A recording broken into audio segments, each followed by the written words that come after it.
Farmacias Medicity, la cadena de farmacias más grande del país, ahora llega a tu casa.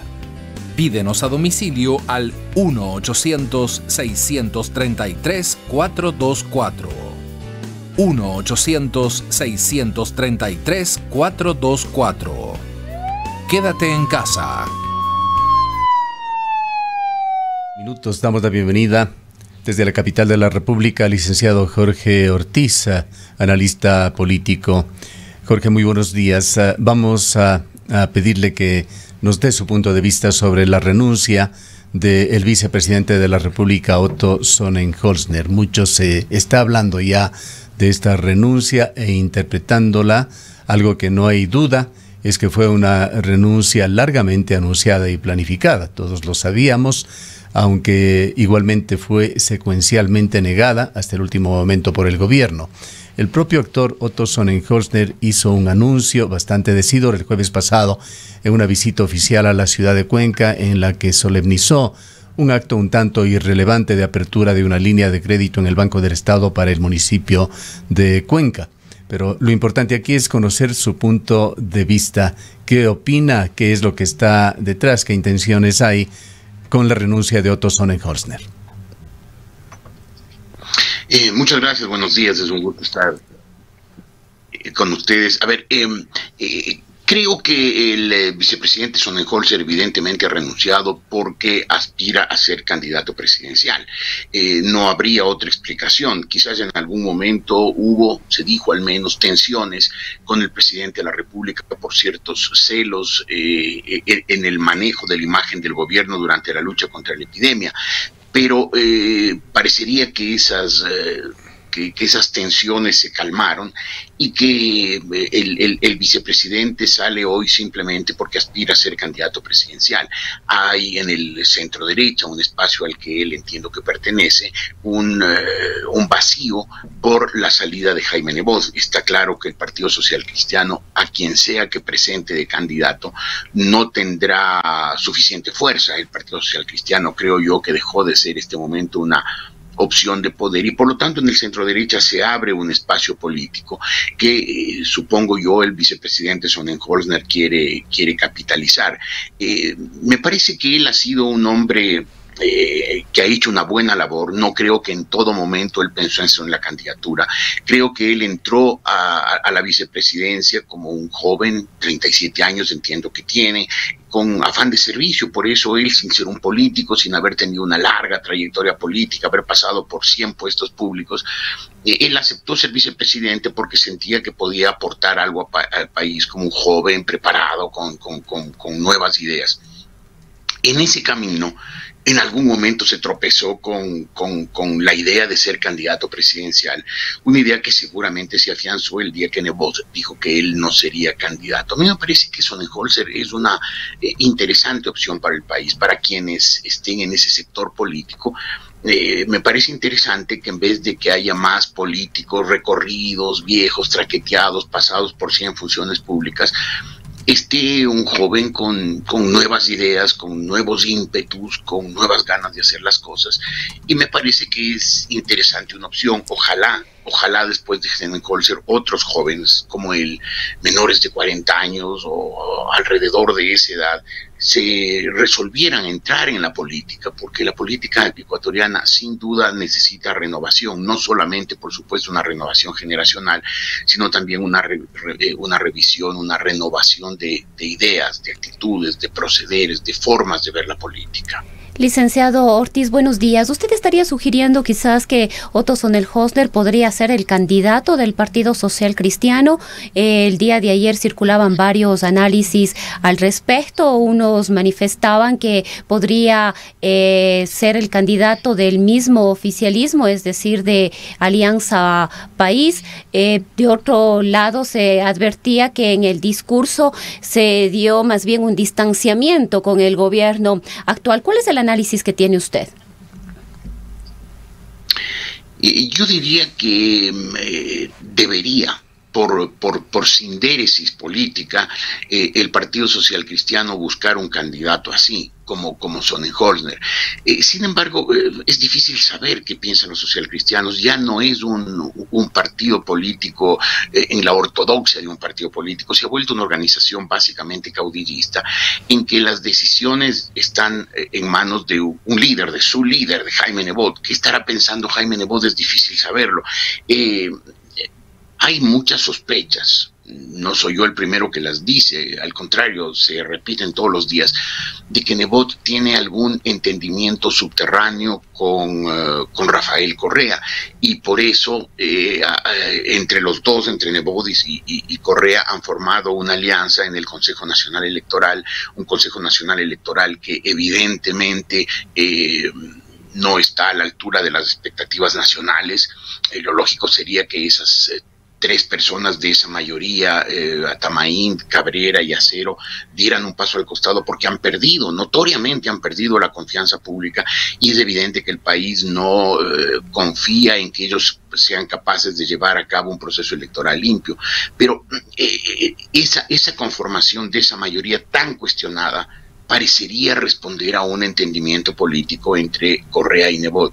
Si así fuera, pues lo más probable es que el Partido Social Cristiano finalmente optaría por lanzar su propio candidato presidencial sin opciones. El candidato presidencial social cristiano podrá tener 6-7% de los votos, y lo único que haría en definitiva sería quitarle posibilidades, o como decimos en el Ecuador, chimbar a los candidatos del centro derecha, que podrían ser sin duda Guillermo Lasso y probablemente Otto Sonnenholzner.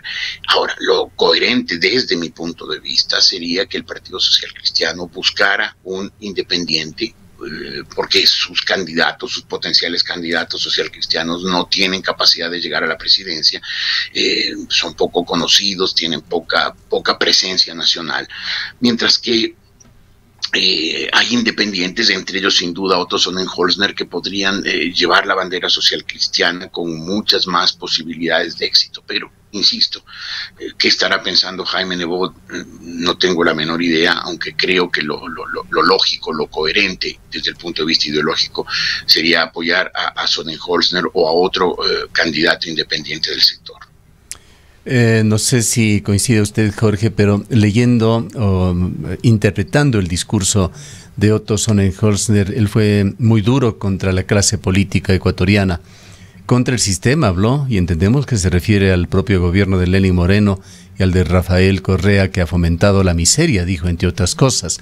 Lo que nos lleva a pensar de que Otto Sonnenholzner intentaría quizá una independencia inicial, por supuesto partiendo de otro supuesto de que intente ser candidato, ir a una primera vuelta electoral con una supuesta independencia, con una candidatura que se la intentaría sugerir como una candidatura ciudadana, y esperar para los apoyos políticos en la segunda vuelta, en donde sí se vislumbra, de hecho por el tipo de relaciones que ha demostrado a lo largo de su vida, no solamente cuando vicepresidente, con el Partido Social Cristiano.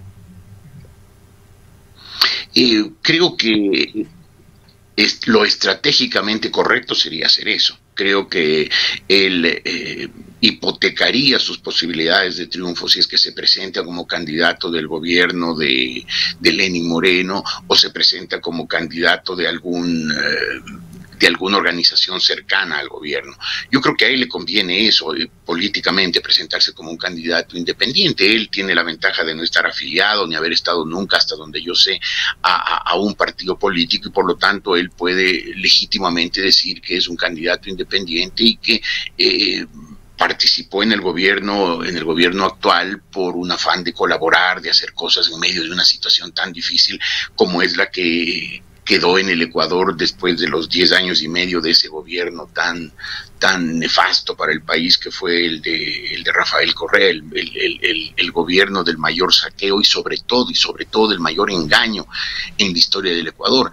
Entonces, entiendo yo que Sonnenholzner podría legítimamente decir que es un candidato independiente que pertenece a un sector del centro político y recoger los apoyos que logra recoger. Supongo yo que Alianza País no pensaría en otro candidato, y pienso yo que el Partido Social Cristiano también podría pensar en él, ya sea desde la primera vuelta o desde la segunda vuelta. En todo caso, creo que la candidatura de Sonnenholzner podría arrancar con fuerza si es que él logra presentar una serie de proyectos realizables. El Ecuador ya debería superar para siempre la elección personalista, la de votar por un hombre, porque el Ecuador ya ha votado muchas veces por un hombre, por las simpatías, por el carisma de un hombre, y se ha equivocado. Las dos mayores equivocaciones han sido con dos candidatos muy parecidos, ¿no?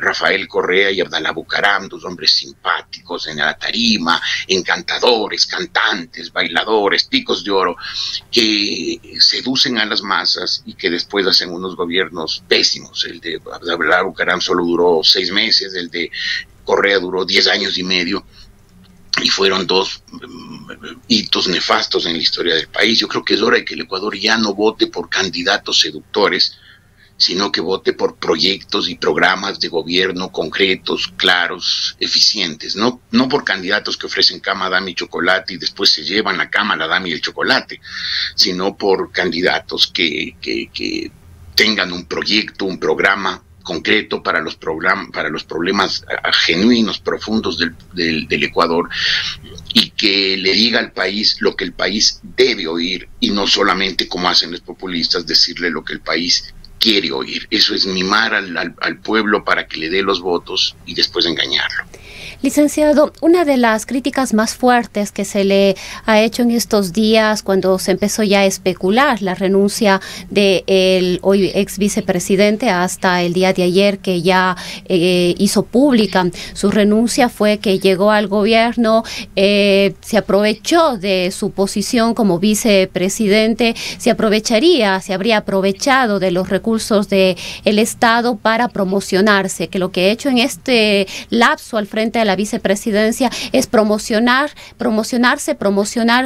su nombre para ahora, en una situación complicada como la que atraviesa el país, renunciar con miras a lanzarse a una posible candidatura a la presidencia de la República. Me parece una maledicencia un poco perversa y absolutamente innecesaria, porque lo mismo se podría decir de todo actor político, de todo. Es decir, si Jaime Nebot era candidato, se podría decir que se aprovechó de todos sus años en la alcaldía de Guayaquil para promocionarse, y se puede decir lo mismo de Guillermo Lasso, que se aprovechó de la capacidad de penetración y del dinero del Banco de Guayaquil para promocionarse, y se podría decir lo mismo de Yaco Pérez, que utilizó al indigenismo y ahora la prefectura de la SUAY para promocionarse. Es decir, es obvio que si alguien tiene afán de participación política, va a tratar de hacerse visible. Se han hecho visibles personas que han tenido largas trayectorias en la televisión, y se les podría decir lo mismo, se aprovechó de su presencia en la televisión para promocionarse. Es obvio que si alguien quiere tener una candidatura presidencial o cualquiera candidatura, y quiere tener posibilidades de éxito, tiene que hacerse conocer, y para hacerse conocer tiene que aprovechar las oportunidades que se le presentan. Ya sea desde el sector público o desde el sector privado. Yo insisto, no creo que Sonnenholzner haya llegado a la vicepresidencia pensando en una candidatura presidencial. Creo que a medida que su gestión empezó a tener un cierto reconocimiento, un reconocimiento por lo demás obvio, porque debido a los problemas de movilidad del presidente de la República, él no pudo estar al frente de la labor del sector público contra la pandemia, y quien tuvo que asumir eso inevitablemente era Otto Sonnenholzner. En el camino se encontró con gente probablemente que le decía: usted debería ser el candidato presidencial, usted es joven, impetuoso, inteligente, ya es conocido en el país, láncese. Y a lo mejor pues él se tentó. A mí me parece obvio y me parece una una maldad, siempre, o sea, creo que muchas veces los ecuatorianos tendemos a ser demasiado agrios en nuestras críticas, aquello de palo porque bogas y palo porque no bogas. Si un joven como Sonnenholzer aspira a ser candidato presidencial, me parece legítimo. Si él se hizo conocer gracias a su función como vicepresidente, me parece igualmente legítimo. Si es que yo aspirara, lo cual obviamente no ocurre, pero si aspirara a ser candidato alguna vez a algo, pues seguramente aprovecharía de haber trabajado muchos años en la televisión para usar ese conocimiento público para mi candidatura. Me parece una interpretación malvada de los hechos que no aporta al país, porque lo que hace es descalificar a los precandidatos a cualquier cosa, a una alcaldía, a una prefectura, a una diputación, a la presidencia, descalificarlos de entrada, decir, este señor se valió de la vicepresidencia. Entonces, ¿qué hacemos? Sacamos un anónimo, un abogado que haya trabajado en su estudio, que no lo conozca nadie y que por lo tanto no se le puede acusar de haberse aprovechado de nada para hacerse famoso y ser candidato a la presidencia, para tener 3 votos, lo de él, la mujer y la su hijo, nada más. Un candidato tiene que ser conocido y tiene que utilizar su función pública o privada para hacerse conocer y demostrar que es una persona capacitada para ejercer una función pública de alta responsabilidad. Ahora, más allá de la forma en que Otto Sonnenholzer da este paso y de su discurso, vale la pena analizar también desde el punto de vista de Alianza País. Me refiero de la Alianza País que representa al morenismo actualmente. Hay algunas facetas que se dieron dentro de esto. Tener a la Secretaría de Comunicación colaborando con una estrategia de sorpresa hasta el último segundo, incluso calificando como fake news o noticias falsas los comentarios en las redes, lo hizo en cuentas oficiales hasta el último minuto. Juan Sebastián Bernal, importante portavoz del gobierno, señaló tras la renuncia de Otto Sonnenholzer que el gobierno no tiene un candidato, pero el hecho, si es que no tomáramos en consideración todos los antecedentes y anuncios públicos que preveían que esto iba a suceder, el hecho de abandonar el barco, me refiero al gobierno, en condiciones muy azarosas en las que se encuentra el gobierno, dejándolo sin virtudes como serían el compromiso, la unidad, que es lo que se esperaría, la lealtad de un vicepresidente, no ha afectado de ninguna manera al gobierno. En el discurso público del gobierno se puede leer una cierta complacencia, más bien mucha cordialidad, hasta deseos de éxito en su proyecto. ¿Cuál es el papel del gobierno dentro de esto, de este paso que está dando Otto Sonnenholzer, o son invitados de piedra que están viendo simplemente los sucesos y realmente hasta la SECOM fue sorprendida por esto, cosa que es bastante inadmisible? A ver, me parece primero que el gobierno haya negado que sea inminente la renuncia de Sonnenholzer, también me parece perfectamente lógico. Hubiera sido una barbaridad, una locura hace 3 semanas o un mes, cuando Sonnenholzer probablemente ya anticipó su intención de retirarse y eventualmente optar por una candidatura presidencial, que el gobierno dijera, sí, el vicepresidente se va a ir. Era obvio que había que no decirlo, sino cuando ya hubiera ocurrido. Me parece que es una estrategia política básica y hacemos muy mal en criticar incluso eso. Sí, es decir, pero Jorge, lo hicieron, no solamente estoy de acuerdo con usted varias semanas atrás, pero no hasta el último minuto, horas antes, cuando la propia SECOM ya por otro canal anunciaba y daba el link para la rueda de prensa del presidente. Poquísimas horas antes, la propia SECOM, a través de otro canal, negó y calificó como noticia falsa este hecho. Me parece obvio que lo hubiera hecho. Mientras no hubiera ocurrido la noticia, la Secretaría de Comunicación del Gobierno o cualquier Secretaría de Comunicación o cualquier oficina de prensa pública o privada, hasta que no ocurra un hecho, no tendría por qué confirmarlo. Al contrario, tenía que decir lo que dijo. No ha ocurrido. La versión de que renunció al vicepresidente es una versión falsa, porque en efecto eso no había ocurrido.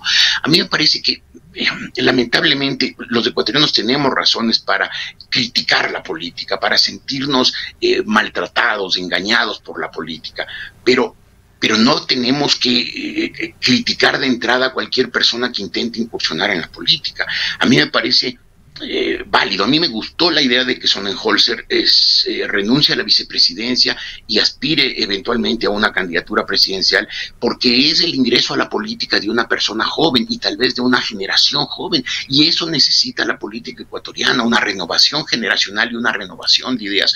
Ojalá Sonnenholzer tenga las ideas, no lo sé, no lo conozco, espero que tenga las ideas y que aporte al país y que pueda ser eventualmente un candidato viable. Pero los ecuatorianos sí, tenemos razón de sentirnos engañados por la política y por los políticos, pero creo que hacemos muy mal cuando de entrada descalificamos a una persona. A mí me parece una estrategia perfectamente lógica, comprensible, incluso inevitable, negar una renuncia hasta que esa renuncia no se hubiera producido. Cuando se produjo, seguramente el gobierno, no tengo ninguna relación con el gobierno y por lo tanto no sé cómo se sintió el gobierno con respecto a esa renuncia, ni sé cuáles sean los planes del gobierno con la eventual candidatura de Otto Sonnenholzer. Alianza País es un partido caudillista que nació para cumplir las ambiciones presidenciales de Rafael Correa. Después ese partido dejó de apoyar a Rafael Correa, lo apoyó a Lenín Moreno, sigue siendo un partido de caudillo. Entiendo que no tendrá mucho recorrido en la política nacional, se agotará pronto, no sé cuáles sean los planes del partido. Lo coherente de ese partido sería apoyar a Sonnenholzer como su propio candidato o simplemente como un apoyo a un candidato independiente. Pero sobre todo me parece que debemos superar esa actitud excesivamente crítica y ser muy selectivos en nuestra crítica a la política, porque no todos los políticos y no toda la política es sucia, no todos los políticos son deshonestos, ni todos los políticos son poco confiables. Creo que hay que separar la paja del trigo y en este caso, mientras no haya un acto de deshonestidad o un acto de corrupción, que entre gente a la política, me parece positivo. La política ecuatoriana ojalá tuviera más gente y sobre todo más jóvenes que se metan en la política, que incursionen en la política, que quieran aportarle al país desde la política. Y claro, si es que se ve que apenas alguien empieza a irrumpir en la política, le caemos encima y decimos, nos engañaron, dijeron que no iba a renunciar y renunció, utilizó el conocimiento que le dio su función de vicepresidente para hacerse famoso y lanzarse. Pues entonces obviamente lo que estamos haciendo es desalentando a la gente que se... Jorge, yo le reitero que esta pregunta iba en el sentido del conocimiento del gobierno del tema y de la manera sistemática en que lo negó. Probablemente usted está en su pantalla y puede ver, este fue uno de los últimos comunicados oficiales del gobierno cuando el tuitero Olger Guerrero daba cuenta de que habrá el anuncio formal de la vicepresidencia, porque esto trascendió algunas horas antes ya, probablemente usted también lo conocía. ¿Qué decía este tuit de Comunicación Ecuador? Es falso que el vicepresidente de la República renuncie a servir al país. No nos dejemos engañar. Existen personas inescrupulosas que atentan contra la democracia buscando desinformar a la ciudadanía. Este tuit evidentemente venía del lado del gobierno, negar de esta manera, incluso acusando de fake news al autor de esto, sí resulta un tanto contradictorio. No sé si había realmente ignorancia o había complicidad. Primero, la palabra complicidad me parece inaplicable en este caso. A mí me parece, insisto, me parece una estrategia política lógica. Mientras una persona no haya tomado la decisión definitiva de renunciar y haya presentado la renuncia, el gobierno lo que tenía que hacer es renunciar, porque es negar esa renuncia, porque esa denuncia no hubiera ocurrido. Y yo entiendo, por ejemplo, que en el Partido Social Cristiano Jaime Nebot había tomado hace rato la decisión de no ser candidato, pero hasta el último minuto gente cercana al Partido Social Cristiano negaba conocer cuál era la decisión de Nebot y seguramente Yacu Pérez aspira a ser candidato presidencial y su gente cercana va a negar hasta el último segundo, hasta el día en que él eventualmente renunciara a la prefectura de la SUAY, va a negar eso porque no tendría sentido negar, aceptar algo que no haya ocurrido. A mí me parece que estamos buscándole la quinta pata al gato y eso no me parece positivo. La renuncia, Jorge, disculpe una nueva interrupción, la renuncia en forma inmediata, la renuncia del vicepresidente, del secretario general de comunicación de la presidencia, Gustavo Isch, ¿qué lectura tiene para usted? ¿Renunció el señor Isch? Sí, renunció el día de ayer, presentó su renuncia. El día de ayer presentó su renuncia con el carácter de irrevocable y ha estado apenas 2 meses y días ejerciendo este alto cargo. No tengo la menor idea, no tengo ningún comentario al respecto porque ni siquiera sabía que había renunciado. Gustavo Isch, lo conozco relativamente poco, pero sé que es un profesional muy bien calificado y que su incorporación al gobierno me pareció un acierto del gobierno, que había manejado pésimamente mal la comunicación, pésimamente mal, y creo que la elección de Isch era una elección acertada. No sé cuáles sean las interioridades del gobierno, no tengo ningún contacto ahí como para saber qué está pasando ahí adentro. Por lo tanto no tengo la menor idea y por lo tanto no tengo ningún comentario al respecto de la salida de Gustavo Isch. Licenciado Ortiz, todavía se habla a pocos meses del proceso electoral del próximo año, de lo posible aparecimiento de un outsider que aglutine precisamente a esta gran cantidad de ciudadanos que ya está cansada de la política tradicional, además empañada de una corrupción profunda. ¿Usted considera que el tiempo da para aquello o se le podría considerar a Otto Sonnenhösner como este outsider que podría ser la alternativa que muchos sectores sociales y ciudadanos esperan? Francamente no sé cómo interprete el país la candidatura eventual de Sonnenhösner. A lo mejor lo ve como este outsider, como este hombre ajeno a la política que es la opción de un no político para la candidatura presidencial.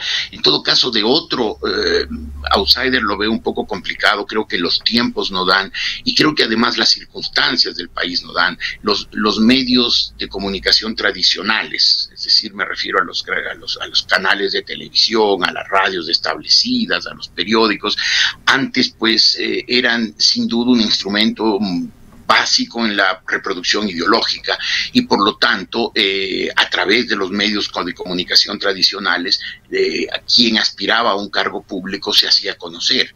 Este momento pues es evidente que los medios tradicionales de comunicación han perdido presencia, han perdido impacto, han sido en gran parte reemplazados por las redes sociales, pero todavía no sabemos cuál es la capacidad de reproducción ideológica de las redes. Sabemos que tienen un alto alcance, pero están muy fragmentadas. ¿Cuántas personas siguen a un tuitero o a un portal? Se sabe, son bastantes, pero ¿qué capacidad tiene esos medios de marcar caminos para que la gente lo siga y por lo tanto de influir en una campaña electoral? Y por lo tanto no veo que dé el tiempo para un outsider. Por lo demás, la política ecuatoriana está tan desprestigiada en los últimos años, terminó de desprestigiarse en el gobierno de Rafael Correa por los muchos engaños y la corrupción enorme de ese gobierno. La gente ya no quiere meterse en la política. Porque además, y vuelvo al tema anterior, creo que estamos muy agrios los ecuatorianos, tenemos razón para estar agrios con la política, pero yo creo que un ciudadano común y corriente pues duda mucho de entrar en política porque dice: el momento que entre me van a acusar de cualquier cosa y me van a descalificar de entrada y me van a enlodar de entrada y eso pues no me conviene. Yo soy un hombre que he trabajado decentemente toda mi vida y así quiero mantener mi nombre limpio. Yo creo que el panorama político todavía no está claro en el país.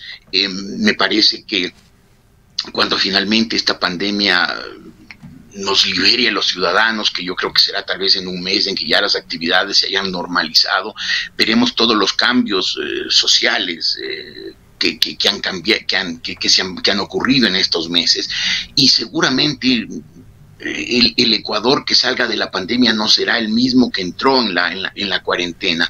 Va a ser un país distinto con con nuevas necesidades, con nuevas urgencias, con nuevos puntos de vista, y habrá que ver ese momento, si quienes de ese momento ya sean candidatos presidenciales o precandidatos, son suficientes para atender las necesidades de la sociedad, o si la sociedad empieza a exigir personas distintas y empieza a exigir un candidato distinto. Lo veo complicado. Creo en todo caso que por lo menos nosotros, los periodistas, aunque yo ya lo sea solamente en estado en servicio pasivo, debemos más bien alentar a que gente entre en la política, y para eso creo que lo que no debemos hacer es descalificarla de entrada y tratar de encontrarle 5 patas al gato, sino al contrario, el alentar a la gente que entra en la política, considerar gente que es gente valiente, que deja la tranquilidad de su vida privada para meterse en los fragores, en los rigores, en las dificultades de la política, y así renovar la clase política ecuatoriana, conseguir gente que esté dispuesta a sacrificarse por el país con otra visión, no la visión populista de Correa y de Bucaram, de entrar al poder, ejercerlo, aprovecharse de toda la concupiscencia del poder y después enriquecerse a manos llenas y enriquecer a sus amigos. Creo yo que más bien debemos alentar que entre gente nueva, con la confianza de que esta gente nueva que entre con una actitud distinta de servicio y no de aprovechamiento. Un último comentario, quizá, Jorge, usted ha sido, y con múltiples razones, detractor del gobierno de Rafael Correa. En ocasiones anteriores usted ha señalado que no le lee en Twitter, pero no deja de ser un tema, siempre un referente, Rafael Correa. Él desde Bélgica ha señalado que habrá sorpresas y que están desesperados buscando cómo impedirle de participar, al referirse a la renuncia de Otto Sonnenholzner. ¿Cuál es su opinión? Sí, yo creo que Rafael Correa debería ser impedido de ser candidato, porque él tiene cuentas pendientes con la justicia. Él tiene muchos juicios por escándalos muy grandes. El país recién está poco a poco conociendo todo lo malo que ocurrió en ese gobierno. Ese gobierno funcionó mal en todo excepto en un tema, en el de la propaganda. Fue un gobierno maestro en la propaganda. La propaganda correísta fue magnífica y engañó a tanta gente que en realidad creyó que el gobierno de Correa era un gobierno de mentes lúcidas, de manos limpias y de corazones ardientes, cuando fue exactamente todo lo contrario, un gobierno de una ineficacia terrible que dejó al Ecuador en ruinas, pese a haber tenido la mayor oportunidad de desarrollo económico que haya tenido nunca el país, gracias a los altísimos precios que llega a estar el petróleo, bastante más del doble de lo que está actualmente, y durante largo tiempo.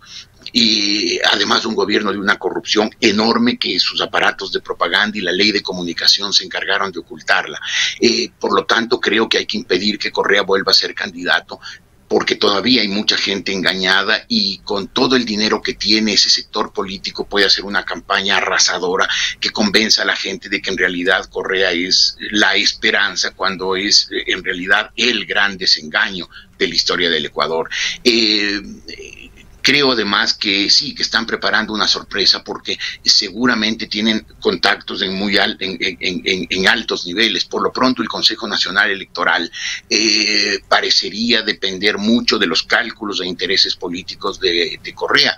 Por empezar, es obvio que en este momento el cronograma electoral debería ser movido. No estoy hablando de la fecha de entrega del poder. 24 de mayo del 2021 debería mantenerse como la fecha del traspaso del poder. Pero sí creo, y como han dicho casi todos los países que han tenido elecciones en esta época, prorrogar los plazos. La semana pasada, hace 9 días, hubo elecciones presidenciales en Polonia, y una semana antes hubo elecciones presidenciales en Serbia. Esas elecciones debieron haberse realizado en marzo, pero el país, los candidatos no pudieron estos meses, y los partidos políticos recorrer el Ecuador en estos 4 meses en que he estado encerrado. No han podido llevar las organizaciones políticas, sus estructuras a nivel provincial, cantonal, parroquial, como se requiere para una elección, y por lo tanto hay que darles nuevos largos plazos para que puedan hacer eso, de manera que cuando lleguemos a votar los ecuatorianos tengamos organizaciones políticas de alcance nacional y con proyectos, programas, candidatos que cubran todo el territorio nacional. El momento que eso es absolutamente lógico, sensato, indispensable incluso, y sin embargo el Consejo Nacional Electoral se niega a sangre y fuego a hacerlo y no mueve el cronograma electoral, lo cual solo favorece a Correa y afecta a todas las demás organizaciones políticas que llegarán a las elecciones sin tiempo de haberse organizado debidamente. Entonces, claro, el momento que Correa, según usted me cuenta en Twitter, anuncia una sorpresa. Claro, la sorpresa es que él tiene el control de muchas instituciones del Estado, que su gente sigue infiltrado en altos niveles del poder, incluso cercanos probablemente a la presidencia de la República, al presidente Moreno y a sus ministros. Y por lo tanto nos puede dar una sorpresa de cualquier candidatura en cualquier condición e incluso librando de juicios a quienes están hoy prófugos de la justicia y encausados por actos de corrupción. No descarto eso. Yo creo que el Ecuador debe reaccionar ante eso, debe hacer un balance frío, sereno, tranquilo, objetivo, con números, de qué fue el gobierno de Rafael Correa, de cuál fue el monto gigantesco de la corrupción, y descartar para siempre el correísmo, y en lo posible no solo el correísmo, todas las versiones del populismo, y aprender de sus errores el Ecuador, y buscar hoy líderes políticos que propongan cosas serias, respuestas válidas, soluciones genuinas a los problemas nacionales, aunque sus candidatos no sean hombres encantadores en la tarima como son Correa o Bucaram, sino gente seria, austera. No me extraña que Correa esté vaticinando eso, y no me extrañaría que el Ecuador vuelva a ser engañado por el correísmo. El correísmo, como todo populismo, tiene una capacidad de engaño muy alta, y el correísmo además tiene muchísimo dinero con el cual hacer una campaña abrumadora que nos vuelva a asfixiar y que vuelva a engañar a mucha gente, como lo hizo durante sus 10 años y medio. Hay que prepararse, en ese caso, en este tema específico, hay que prepararse para lo peor, aunque pensar.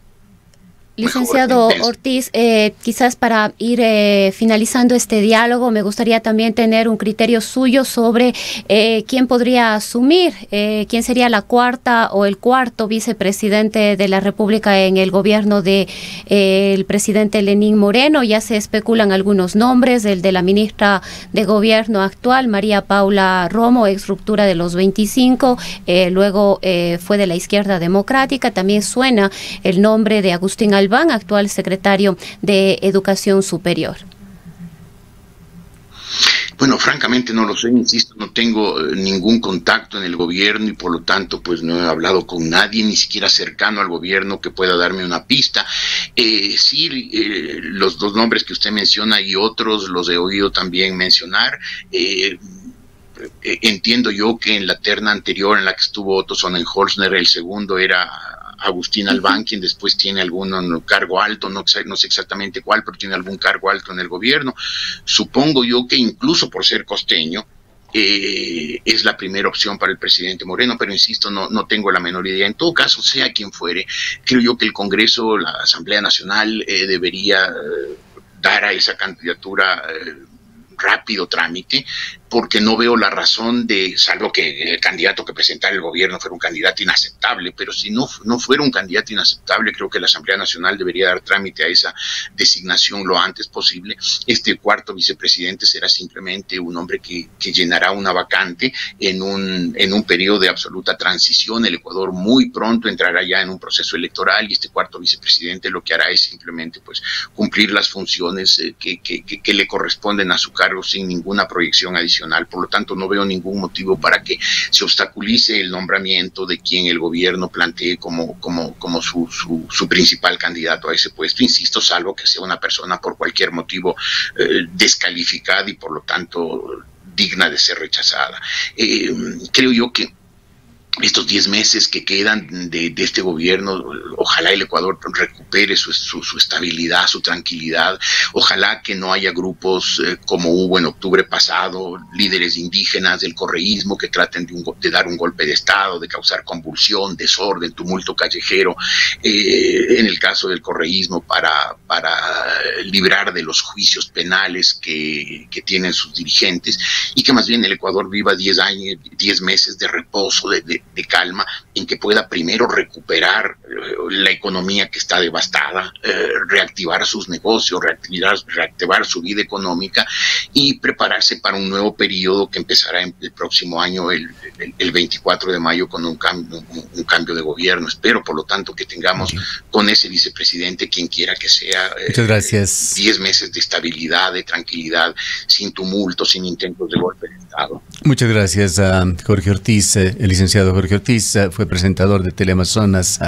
Él considera que terminó su vida periodística cuando presiones de Rafael Correa lo sacaron de ese canal. Hoy es un analista político en temas nacionales e internacionales.